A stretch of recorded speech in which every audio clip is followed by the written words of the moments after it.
So here we have the Ford Fiesta on a 69 plate. I'm going to start off by showing you inside the boot, and then we'll hop in and run through some controls from there. As we approach the back of the car, you can see we have plenty of boot space along with that 60/40 split folding rear seat, should you wish to increase this space even further.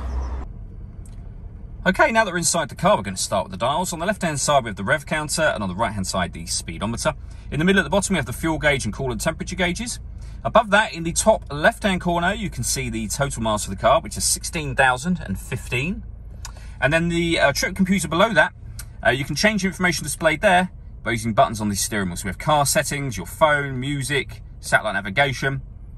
You can have a digital readout for the speedometer, and then we'll be back round to the beginning again. And the buttons that I was using to do that are just here.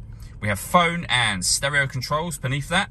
Stereo controls continuing on the left, along with cruise control and speed limiter as well. Over in the centre, we have the touch screen for the car. So this is where you can pair your phone. Search for your vehicle on your device and select it once it is found. Then just follow the instructions on screen from there. It's also where you can access your music, and you can see the different ways in which you can listen to it on the screen.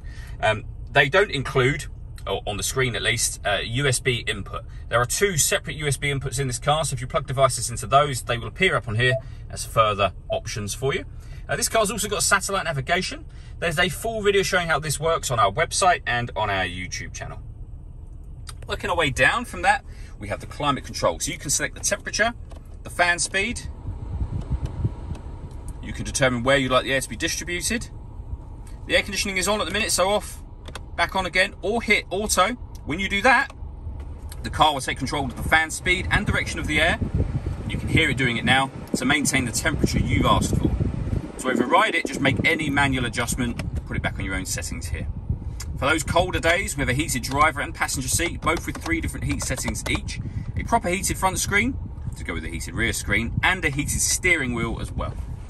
We have a 12-volt charging socket and one of the 2 USB inputs I mentioned previously, a 6-speed manual gearbox, and then these buttons down here, you can put the car in eco mode, turn off the traction control, and turn it on again, of course, and that one turns off and on the stop and start for the car. This car is designed to cut out when it's stationary in traffic, which in turn will save you fuel.